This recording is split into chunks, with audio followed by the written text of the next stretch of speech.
What's up, everyone? Welcome into DodgerHeads, presented by DodgerBlue.com, home of the 2020 World Series champion LA Dodgers. My name is Jeff Spiegel, and we are joined today by Justin Lorber, who helps us out with a lot of our prospect stuff, a lot of the young guy stuff, and really just a great person to talk baseball with. So, Justin, it's January 2021. The Dodgers are still moving pretty slowly. How are you feeling today?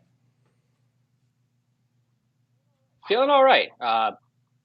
The baseball offseason, the past few, we know it moves slow, and we know Andrew Friedman and the Dodgers, they don't do anything except at their Yeah. own pace.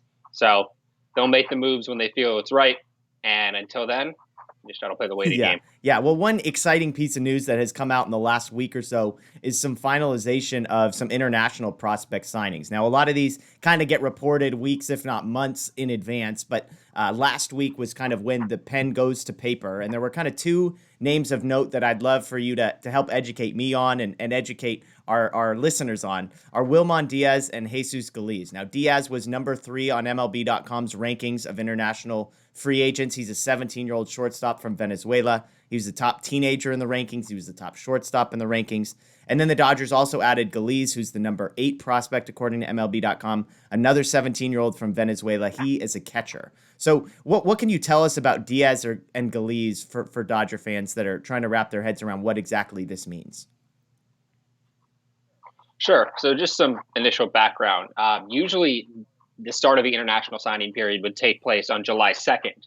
Over the summer, that got pushed back due to the coronavirus. So now it goes, instead of from July 2nd, 2020 to June 15th, 2021. I believe it goes January to January now. And whether that goes on in the future, we'll have to see next year. But for at least this period, it'll go January to January. Okay. Diaz and Galiz, they're big additions. The Dodgers and maybe the White Sox are the only teams to get kind of two of these high-level talents from this class. And the Dodgers getting both teenagers, whereas the White Sox getting two older Cuban players in their early 20s with Yoel Luis Cespedes and Oscar Colas. We've seen now 3 years in a row since the Dodgers have been eligible to sign players without restrictions. They've gotten a top 5 player in the class every single year. 2 years ago, it was Diego Cartaya. Last year, it was Luis Rodriguez. This year, it's Wilman Diaz, all 3 out of Venezuela. That's where they got the best connections. That's where they've gotten some of their additional prospects, maybe not top 5 like those guys have been consensus in the class.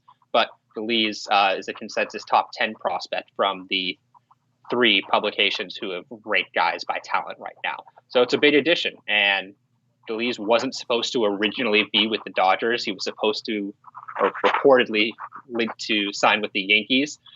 One thing that was prevented in the midst of this coronavirus, all the changes that happened with baseball, is teams are no longer allowed to trade signing bonus allotments in the international market, which is a thing that they're usually allowed to do. So teams are given a hard cap, a hard number, and in normal years, they can trade for up to 75% of that hard cap. This year, can't do it, so the Yankees came to an agreement with him, expecting to be able to trade for more money to sign him. They couldn't, so deal was off, ended up signing with the Dodgers. Big gain for the Dodgers because they get a top 10 player in the class for money that isn't top 10 player in the class. Yeah, it was interesting to me looking at, Diaz, for example, who's the top. I mean, Fangraphs has him ranked as the number 9 prospect immediately in the Dodgers system. And just for context, they actually have him ahead of Diego Cartaya and ahead of Cody Hosey, who was the 2019 first rounder. So at least for me, somebody who maybe doesn't track this as closely, that kind of gives me context of essentially, I mean, Diaz, at least, maybe you would say the same about Galiz. It's like adding a first-round pick, a second-round pick in the MLB draft immediately to your system. So looking at these guys individually, Diaz and then Galiz, what is it about the two of them that you would say Dodger fans should be excited? Let's start with Diaz. What is it about the 17-year-old shortstop that makes you think, hey, the Dodgers really have something here? Just a really, really high ceiling offensively and defensively. He's got the body to stay at shortstop, body to grow into power. You can project power onto that. He's already a good hitter, plus bat speed, and just a really exciting overall package. I would definitely compare this to adding another first-round pick with a guy of his caliber, and Galiz adding practically another second round pick. He's new to catching. He hasn't been catching for that long, but he's impressed. He is a little more advanced on the offensive side of the ball because of that. But scouts think he can still stay behind the plate. He's got quick hands. He was a middle infielder before. He wanted to be a shortstop. I believe I read he was a huge fan of Gleyber Torres from the Yankees, which would make sense because he was supposed to sign there.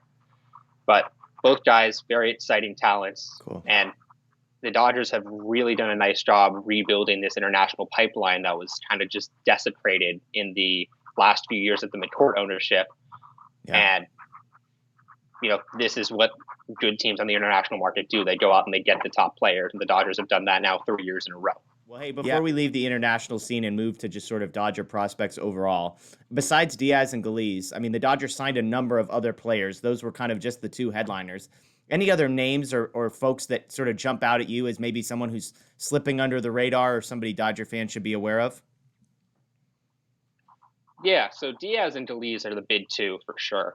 But Rain Donson, he's a Dominican shortstop, similar in size and build to Wilman Diaz. He's someone who I think, kind of like Alex De Jesus in Diego Tartaya's class, not talked about as much, but could come in and perform at a high level pretty soon. Reportedly, I think I saw on Baseball America scouting report, he's stepped his game up in the last year or so. Scouts have been impressed. And if you look at the three major sites that have done international rankings so far based on talent, Baseball America's rankings are done based on projected bonus. That's why he doesn't appear there. But ESPN and I believe it was MLB Pipeline didn't have him in their top whatever, but they had him as part of a best of the rest. Got it. And ESPN, whose rankings were done by Kylie McDaniel, who used to work for Fangraphs, he ranked 10 and then listed just 19 players as part of his, others to note. Yeah. And Rain Donson was in there. Okay. So for him to be in there, with that group of top 30, that tells me a lot, and that, that's a good indicator. And he's someone who I think, in addition to those main two, fans should be looking out for next year if those guys can get into the DSL, if that happens, or if they can come over to the States. Yeah. Yeah, I mean, going back, I referenced it. Fangraphs has Diaz as their number 9 prospect in the Dodger system. Galiz number 18. I mean, I know you haven't updated your prospect rankings, but just in a ballpark, I mean, does that feel about right for you about where these guys are going to land? Is Diaz kind of back end of the top 10 and Galiz back end of the top 20? I'd say Diaz anywhere, from like 8 or 9 to maybe 15. Okay. Probably. And then Galiz somewhere 15 to 30. Yeah, that's about the range I'd put him in. Got it.